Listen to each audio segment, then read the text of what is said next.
Welcome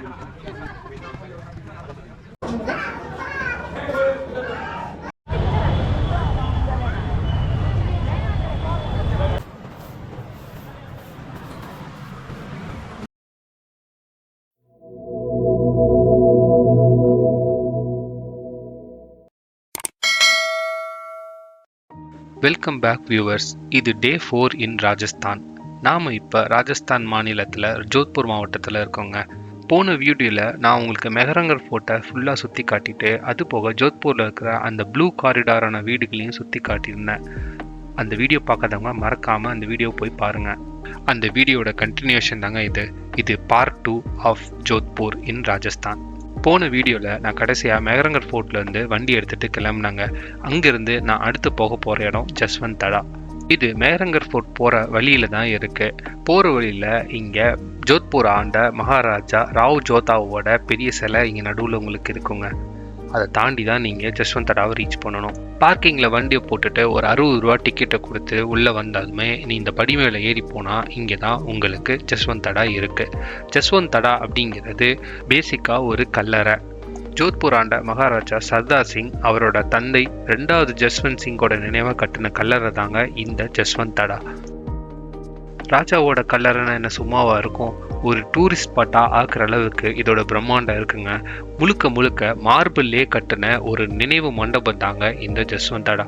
நடுவில் இருக்க பளிங்குக்கல் நினைவு மண்டபத்தை சுற்றி ஒரு மிகப்பெரிய கார்டனையும் இங்கே வடிவமைச்சிருக்காங்க. அதை மிக நல்ல முறையில் அவங்க மெயின்டைன் பண்ணிட்டும் இருக்காங்கங்க. நடுவில் இருக்க இந்த மார்பிள் மண்டபம் தான் ஹைலைட். ராஜஸ்தான் கட்டிடக்கலை பிரமிக்க வைக்குதுங்க. சுட்டெரிக்கிற வெயிலாக இருந்தால் கூட இந்த ஸ்பாட்டில் டூரிஸ்ட்டுக்கு கூட்டம் குறையவே இல்லைங்க. நானும் அவங்களோட ஒருத்தரை இதோட அழகை ரசிக்கிறதுக்காக இந்த படி வழியாக மேலே ஏறி போயிட்டு இருந்தேன். போக போக தாங்க பக்கத்தில் பார்க்கும் பொழுது அந்த மண்டபத்தோட நுணுக்கமான அழகு அவ்வளோ தெளிவாக தெரியுது. வட இந்தியாவை பொறுத்த வரைக்கும் இந்த மாதிரி கலை மிகுந்த கட்டிடங்கள் எல்லாமே மார்பிளில் வச்சு கட்டும் பொழுது அதனுடைய அழகு இன்னும் கொஞ்சம் அதிகமாக தூக்கி காட்டுதுங்க. அதில் மிகச்சிறந்த ஒரு உதாரணம் தாஜ்மஹால். ஜோத்பூரில் இது ஒரு குட்டி தாஜ்மஹால் கூட நான் சொல்லுவேன். அந்த அளவுக்கு ரொம்பவுமே அழகாக இதை செஞ்சுருக்காங்க. பொதுவாக இந்த மாதிரி கட்டிடங்கள் நம்ம பார்க்கும்போது அதுக்கு முன்னாடி நின்று ஃபோட்டோ எடுத்துகிட்டு நம்ம பாட்டுக்கு அடுத்தடுத்த பார்த்து போயிடுவோம். ஆனால் ஒரு நிமிஷம் அதை நின்று கூர்மையாக அதில் எந்த அளவுக்கு கலை நுணுக்கமான வேலைகள் செஞ்சுருக்காங்க நம்ம பார்க்க ஆரம்பிச்சோன்னு வைங்களேன், அதில் கிடைக்கிற சுகமே தனிங்க. சும்மா இல்லைங்க. இந்த ஜஸ்வந்த் தடா கட்டப்பட்டது 1899 வருஷம், கிட்டத்தட்ட 125 வருஷத்துக்கு முன்னாடி. அப்போ இருந்த டெக்னாலஜி இருக்கிற அளவுக்கு இந்த மாதிரி ஒரு கட்டடத்தை உருவாக்குறது அவ்வளோ சாதாரணமான விஷயம் இல்லைங்களா? அதுலேயும் இந்த மாதிரி சின்ன சின்ன ஒர்க்குகள்லாம் கொண்டு வர்றது முழுக்க முழுக்க கையாலேயே பண்ண வேண்டிய ஒரு விஷயம். இந்த அற்புதங்களை உருவாக்கின அந்த கலைஞர்களுக்கு மரியாதை செய்கிற விதமாக அட்லீஸ்ட் ஒரு செகண்ட் ஆச்சு அதை நின்று பார்க்கணுங்க. ஆனால் மக்கள் அந்த மாதிரி இல்லை. ஃபோட்டோ எடுக்கிறது மட்டுமே அவங்களோட ஒரே குறிக்கோளாக இருக்குங்க. அழகோடு சேர்ந்து இந்த இடம் அவ்வளோ அமைதியாக இருக்குங்க. அதையும் மெயின்டைன் பண்ணுறதுக்கு மக்கள் தயாராக இல்லை. காய்ச்சி மூச்சுன்னு அங்கேயும் இங்கேயும் கத்திக்கிட்டு சுற்றிக்கிட்டு ஃபோட்டோ எடுத்துகிட்டு திரிகிறாங்க. என்னோட வேண்டுகோளாக ஒன்று தாங்க, அழகோடு சேர்ந்து அங்கே இருக்க அமைதியையும் நம்ம மெயின்டைன் பண்ண வேண்டியது நம்மளோட கடமைங்க. இந்த ஜஸ்வந்த் தடா மலைப்பாங்கான இடத்துல இருக்கிறதுனால இங்கே நல்ல காற்றோட்டம் கிடைக்குதுங்க. குறிப்பாக இந்த மாதிரி பால்கனியான இருக்கிற இடத்துல நிற்கும் பொழுது உங்களுக்கு நல்ல காற்றோட்டம் கிடைக்கும். பஞ்சாபிய மக்களுக்கும் இந்த ஜஸ்வந்த் தடாக்கும் ஏதோ தொடர்பு இருக்கு போலங்க. இங்கே நிறைய பஞ்சாபி சுற்றுலா பயணிகளை நான் பார்த்தேன். ஜஸ்வந்த் தடாவோட அழகை பொறுமையாக ரசிச்சுட்டு நான் அங்கேருந்து கிளம்பிட்டேங்க. ஜஸ்வந்த் தடா கண்டிப்பாக நாம் பார்க்க வேண்டிய ஒரு இடம். அது போக இது மெஹரங்கர் ஃபோர்ட் போகிற வழியிலே இருக்கிறதுனால இது உங்களுக்கு ஈஸியாக ஆக்சசபிளாக இருக்குங்க. இதுக்காக நீங்கள் தனியாக மெனக்கெட்டு எங்கேயும் போக வேண்டிய அவசியம் இல்லை. மதியம் லஞ்சுக்கு ஒரு அருமையான ராஜஸ்தானி தாலி சாப்பிட்டதுக்கப்புறமோ நான் இப்போ போயிட்டுருக்க இடம் உமைத் பவான் பேலஸ். இந்த உமைத் பவான் பேலஸ் ஆக்சுவலி ஒரு 5 ஸ்டார் ஹோட்டலுங்க. இது இந்தியாவோட பிரபலமான ஹோட்டல் நிறுவனமான தாஜ் குரூப் கீழே தான் இருக்குது. அதோட ஒரு பகுதியில் இங்கே மியூசியம் செயல்பட்டு வருதுங்க. அதுதான் பொதுமக்கள் பார்வைக்காக அவங்க அலோவ் பண்ணுறாங்க. இந்த இடம் மற்ற இடங்களை கம்பேர் பண்ணும்பொழுது கொஞ்சம் ஒதுக்குப்புறமாக இருக்குங்க. அதாவது ஜோத்பூர் ஏர்போர்ட் பக்கத்தில் இந்த உமைத் பவான் பேலஸ் ஒரு சின்ன குன்று மேலே இருக்குது. இதை பார்க்கணுன்னா நீங்கள் கிட்டத்தட்ட ஒரு 10 கிலோமீட்டர் டிராவல் பண்ணி வர வேண்டியதாக இருக்கும். பார்க்கிங்ல பைக்கை போட்டுட்டு ஒரு 60 ரூபாய் டிக்கெட் கொடுத்துட்டு நான் உள்ள வந்துட்டேங்க. உள்ள இவ்வளோ க்ரௌட் இருக்குன்னு நான் எக்ஸ்பெக்ட் பண்ணவே இல்லை. இவ்வளோ தூரம் டிராவல் பண்ணி வந்து இந்த உமைத் பவன் பேலஸ்ல ஒரு சின்ன பகுதியை பார்க்கறதுக்கு மக்கள் இவ்வளோ ஆர்வமாக இருக்கான்னு நினைக்கும் போது எனக்கு ரொம்பவே ஆச்சரியமா இருந்தது. 100 வருஷங்கள் கடந்தாலும் இன்னும் புதுப்பொலிவோட இருக்க இந்த அரண்மனையை பார்க்கறதுக்கு யாரை தான் பிடிக்காது. உமைத் பவன் பேலஸ் என்னோட பிளான்ல லீஸ்ட் ப்ரையாரிட்டியா தாங்க இருந்துச்சு. ஒரு 2 மனசாதான் இந்த இடத்துக்கு நான் வந்தேன். இங்க வந்ததுக்கு அப்புறம் தான் நல்ல வேலை ஒரு நல்ல ஸ்பாட்டை மிஸ் பண்ணிருப்போம் அப்படின்னு எனக்கு தோணுச்சு. ஜோத்பூரோட மகாராஜா உமைத் சிங்கோட நினைவா தான் இந்த பேலஸ்க்கு உமைத் பவான் பேலஸ்னு பேர் வச்சிருக்காங்க. இந்த பேலஸோட இப்போதைய ஓனர் கத் சிங். இவருடைய தாத்தா தாங்க மகாராஜா உமைத் சிங். இதுதாங்க உமைத் பவான் மியூசியத்துக்கு முன்னாடி இருக்க பிரம்மாண்டமான தோட்டம். இந்த பிரம்மாண்டமான உமைத் பவான் பேலஸ் 3 பகுதிகளாக பிரிக்கப்பட்டிருக்குங்க. ஒரு பகுதி இன்னமும் அரச குடும்பம் இந்த இடத்துல வாழ்ந்துட்டு இருக்காங்க. 2வது பகுதியில தாஜ் தங்களுடைய ஹோட்டலை நடத்திக்கிட்டு இருக்காங்க. 3வது இருக்க சின்ன பகுதியில தாங்க மியூசியம் செயல்பட்டு இருக்கு. அதை உள்ள போய் பார்க்கலாமா? இதுதாங்க உமைத் பவான் பேலஸோட பிரம்மாண்டமான மியூசியம் ஹால். அங்க மேல இருக்க ஃப்ரெஸ்கோ பெயிண்டிங் தாங்க ஹைலைட். மெஹரங்கர் ஃபோர்ட்டை பின்னணியா வச்சு முகலாயர்களுக்கும் ரத்தர்களுக்கும் நடந்த போர்க்காட்சி தான் இந்த ஃப்ரெஸ்கோ பெயிண்டிங் விவரிக்குது. அது போக இந்த மியூசியம் ஹால்ல 20ஆம் நூற்றாண்டை சேர்ந்த ஜோத்பூரோட வரலாறுகள் எல்லாத்தையும் பறைசாற்ற விதமா எல்லா வகையான பொருட்களையும் மியூசியம்ல காட்சிக்காக வச்சிருந்தாங்க. அந்த காலத்தில் எடுக்கப்பட்ட பழமையான புகைப்படங்களோட சேர்த்து நடுவில் உமைத் பவான் பேலஸோட ஒரு சின்ன மினியேச்சர் மாடலும் இங்கே இருக்குங்க. நம்மளால உமைத் பவான் பேலஸை கழுகு பார்வையில் பார்க்க முடியலைனாலும் இந்த மினியேச்சர் மாடலை பார்த்தாலாவது இது எந்த அளவுக்கு பிரம்மாண்டமானதுன்னு நம்மளால உணர்ந்துக்க முடியும். இந்த பேலஸோட ப்ளூ பிரிண்ட் கூட இங்கே இருக்குங்க. ராஜ குடும்பம் பயன்படுத்தின ஆபரணங்கள் கூட இங்கே டிஸ்பிளேல இருக்கு. ஒவ்வொன்றையும் பார்க்கும்பொழுது ரொம்ப பிரமிப்பா இருக்குங்க. இங்க இருக்க 2 சிறுத்தை சிலைகளை கவனிச்சிங்களா? இது பாடம் செய்யப்பட்ட உண்மையான சிறுத்தைகள்ங்க.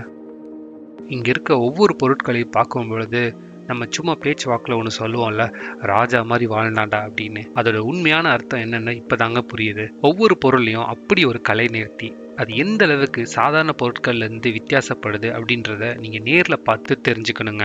இந்த மாதிரி அரிய வகை பொருட்கள் எந்த அளவுக்கு தேவைக்கு அதிகமாகவே பயன்படுத்தப்பட்டிருக்குன்னு நினைக்கும் பொழுது ராஜ பரம்பரையோட வாழ்க்கை எந்த அளவுக்கு ஆடம்பரமானதையும் அப்படின்றதையும் நீங்க தெரிஞ்சுக்க முடியும். இப்படி வாழ்ந்த ஒரு ராஜ வாழ்க்கையோட ஒரு 3D ஷோவா தாங்க நான் இந்த மியூசியத்தை பார்க்குறேன். மியூசியம் ஹாலுக்கு பக்கத்துல உள்ளுக்குள்ளேயே ஒரு மிகப்பெரிய கோர்ட்யார்டு இருக்குங்க. ராஜஸ்தான்ல நான் பார்த்ததுலயே ஒரு பிரம்மாண்டமான பேலஸோட ஒரு எக்ஸ்பீரியன்ஸ் இந்த உமைத் பவன் பேலஸ்ல தாங்க எனக்கு கிடைச்சது. அதுக்கு காரணம் இது அந்த அளவுக்கு பக்குவமாகவும் சுத்தமாகவும் மெயின்டைன் பண்ணிட்டு இருக்காங்க. இந்த பேலஸை கட்டுறதுக்கு என்ன வகையான கல்லை யூஸ் பண்ணாங்கன்னு எனக்கு சரியா தெரியல. ஆனா கலரை வச்சு பார்க்கும்பொழுது இது கிரானைட்டால கட்டப்பட்டிருக்கலாம். அந்த கலர் தாங்க இதோட ஹைலைட்டே. பேலஸோட ஒரு பக்கமே இந்த அளவுக்கு அழகா இருக்கே, இது மொத்தமும் சுத்தி பார்த்தா எப்படி இருக்கும்னு தோணுச்சு. இந்த பிரம்மாண்ட அழகோட அமைதியை சேரும்போது அது வேற லெவல் எக்ஸ்பீரியன்ஸா இருக்கும்னு தோணுதுங்க.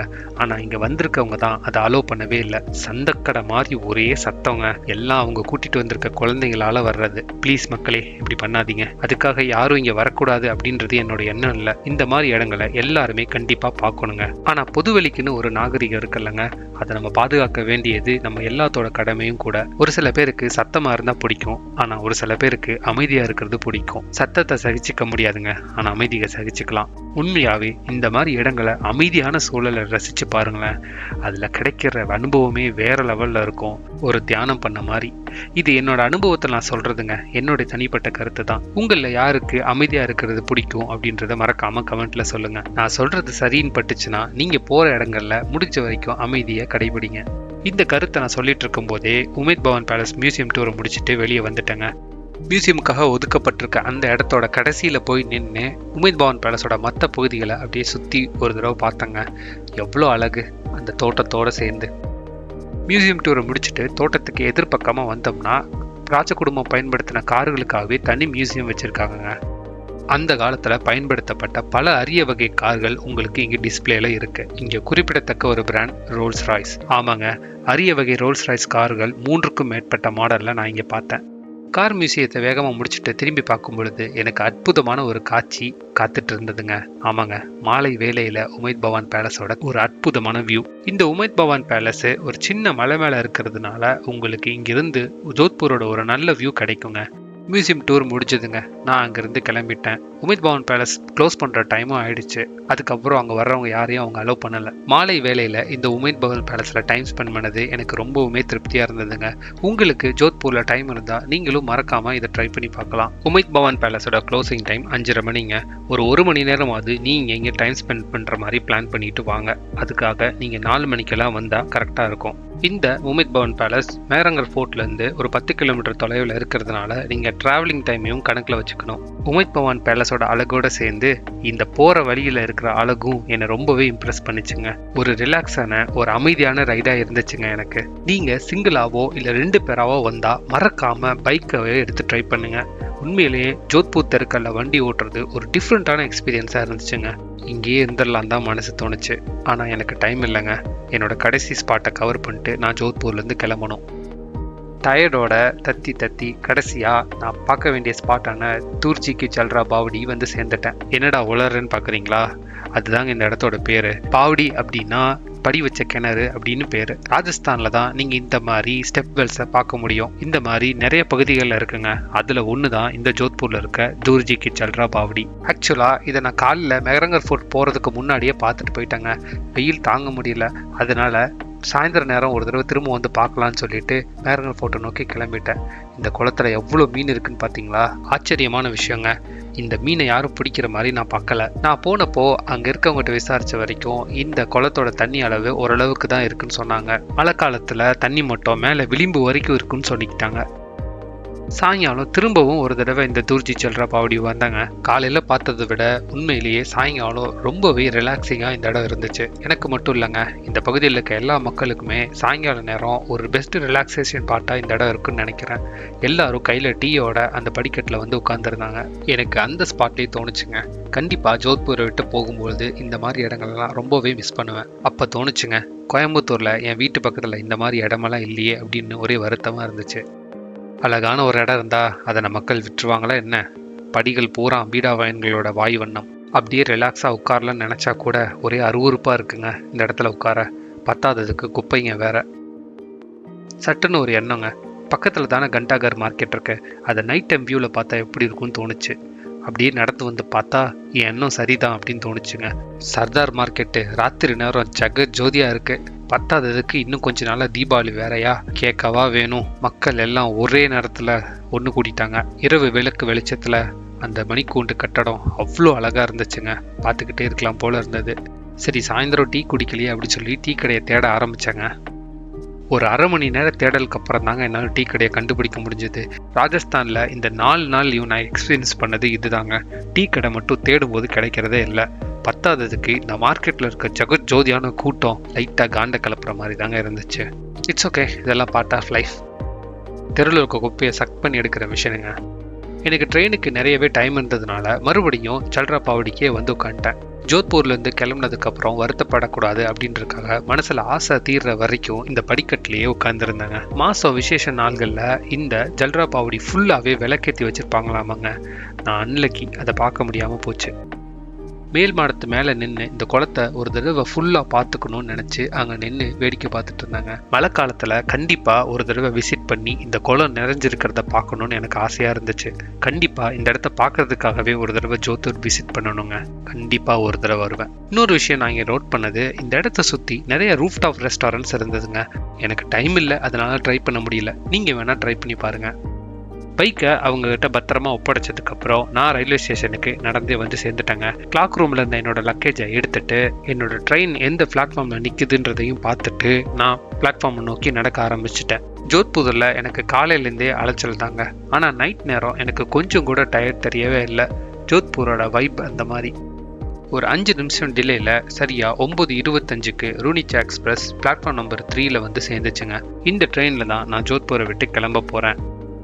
ரீஃபில்லிங்காக ஒரு ஹாஃப் அன் ஹவர் டிலேக்கு அப்புறமா 10 மணிக்கு ஜோத்பூர்லேருந்து ட்ரெயின் எடுத்துட்டாங்க. அஃபிஷியலாக ஜோத்பூரை விட்டு கிளம்புற நேரம் வந்துருச்சுங்க. ஜோத்பூரோட எபிசோடும் இதோட முடிஞ்சுது.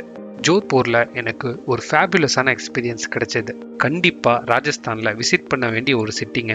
ஜெய்ப்பூருக்கு அப்புறம் ஜோத்பூர் தான் உங்களோட செகண்ட் ப்ரையாரிட்டி ஆஃப் சிட்டி லிஸ்ட்டில் இருக்கணும். நான் காட்டினது 1 டேயில் நீங்கள் ஜோத்பூரில் எங்கெல்லாம் டைம் ஸ்பெண்ட் பண்ணலாம் அப்படிங்கிறதுக்கான ஒரு ஐட்டினரியர் தான். நீங்கள் ஒரு ரிலாக்ஸான ட்ரிப் வேணும் அப்படின்னா குறைஞ்சது 2 நாள் ஆச்சு ஜோத்பூரில் இருக்கிற மாதிரி பிளான் பண்ணிட்டு வாங்க. இங்கே நீங்கள் பார்க்க வேண்டிய இடங்கள் அப்படின்னா மெஹரங்கர் ஃபோர்ட் கண்டிப்பாக பார்க்க வேண்டிய ஒரு இடங்க. போகிற வழியில் தான் உங்களுக்கு ஜஸ்வந்த் தடா இருக்குது. ஸோ ஒரே கல்லில் 2 மாங்காய் வாங்கன்ற மாதிரி 2 இடத்தையும் ஒரே நேரத்தில் கவர் பண்ணிடலாம். அதுக்கப்புறம் நீங்க பார்க்க வேண்டிய இடம் சர்தார் மார்க்கெட், அதுல இருக்கிற மணிக்கூண்டு பில்டிங். இதுக்கு பக்கத்துல தான் உங்களுக்கு துர்ஜி கி சல்ரா பாவடி இருக்கு. நடந்து போற டிஸ்டன்ஸ் தான். இந்த இடங்களுக்கு பக்கத்துல தான் அந்த ஜோத்பூரோட ப்ளூ காரிடார் வீடுகளும் இருக்கு. ஸோ கிட்டத்தட்ட ஒரு 5 கிலோமீட்டர் டிஸ்டன்ஸ்லயே நீங்க ஒரு 5-6 ஸ்பாட்டை கவர் பண்ணிட முடியும். உமைத் பவன் பேலஸ்க்காக மட்டும்தாங்க நீங்க ஒரு 10 கிலோமீட்டர் டிராவல் பண்ண வேண்டியிருக்கும். ஒரு 1 டேல ஒரு பெஸ்ட் ஐட்டினரி பிளான் என்கிட்ட கேட்டா நான் சொல்றது, காலையிலேயே நீங்க ப்ளூ காரிடார் வீடுகளை பார்க்கறதுக்காக அந்த தெருக்களுக்கு போயிடுங்க. அதுக்கு பக்கத்திலே தான் சர்தார் மார்க்கெட் இருக்கிறதுனால பகல்ல ஒரு தடவை பார்க்கறதுக்காக நீங்க சர்தார் மார்க்கெட்டையும் அந்த நடுவில் இருக்க கண்டாகர் பில்டிங்கையும் பார்த்துக்கலாம். மேஹரங்கர் ஃபோர்ட் 9 மணிக்கு தான் ஓப்பன் ஆகும் அப்படிங்கிறதுனால 9 மணிக்குள்ள நீங்க இந்த இடங்கள் எல்லாம் கவர் பண்ணிட்டீங்கன்னா இதை முடிச்சதுக்கு அப்புறம் நேரா மேஹரங்கர் ஃபோர்ட்டை நோக்கி கிளம்பிடுங்க. மேஹரங்கர் ஃபோர்ட் கண்டிப்பா டைம் எடுத்து பார்க்க வேண்டிய ஒரு இடங்க. அதுக்கு நீங்க கொஞ்சம் அதிகமாகவே டைம் ஒதுக்க வேண்டியிருக்கும். 9 மணிலேருந்து ஒரு 11 வரைக்கும் அதை பொறுமையா சுத்தி பார்த்ததுக்கு அப்புறம் நீங்க வர்ற வழியில இருக்க ஜஸ்வந்த் தடாவை ஒரு பார்வை பார்த்துட்டு வந்துடலாம். ஜஸ்வந்த் தடாவுக்கு அப்புறம் நீங்க லஞ்சை முடிச்சுட்டு நேரா உமைத் பவன் பேலஸை நோக்கி கிளம்புங்க. உமைத் பவன் பேலஸ் 5:30 மணிக்குள்ள க்ளோஸ் பண்ணிடுவாங்க. அதனால நீங்க 5:30 மணிக்கு முன்னாடியே போற மாதிரி பிளான் பண்ணிக்கணும். உமைத் பவன் ஹில்ஸ் மேல நீங்க சன்செட் டைமை என்ஜாய் பண்ணிட்டு நேரா நீங்க துர்ஜி கி சல்ரா பாவடிக்கு வந்துருங்க. ஒரு டீயோட ஈவினிங் டைமை ஸ்பெண்ட் பண்றதுக்கு ஒரு பெஸ்ட் ஸ்பாட்னா அது துர்ஜி கி சல்ரா பாவடி தாங்க. உங்க ஆசை தீர நீங்க அந்த அளவுக்கு டைம் ஸ்பெண்ட் பண்ணதுக்கு அப்புறம் உங்க ட்ரிப்பை நீங்க முடிச்சுக்கலாம். உங்களுக்கு இன்னும் டைம் இருந்துச்சுன்னா நைட் டைம்ல சர்தார் மார்க்கெட்டை ஒன் டைம் விசிட் பண்றதுக்கு மிஸ் பண்ணிடாதீங்க. இன்னொரு எக்ஸ்பீரியன்சஸ் வச்சு சொல்லும் பொழுது இந்த ஐட்டினரி நீங்க ஃபாலோ பண்ணீங்கன்னா உங்களோட ஜோத்பூர் ட்ரிப் ஒரு மறக்க முடியாத ட்ரிப்பா இருக்குங்க. ட்ரை பண்ணி பாருங்க. அடுத்த வீடியோல உங்களை சந்திக்கிற வரைக்கும் it's me signing off. Bye bye.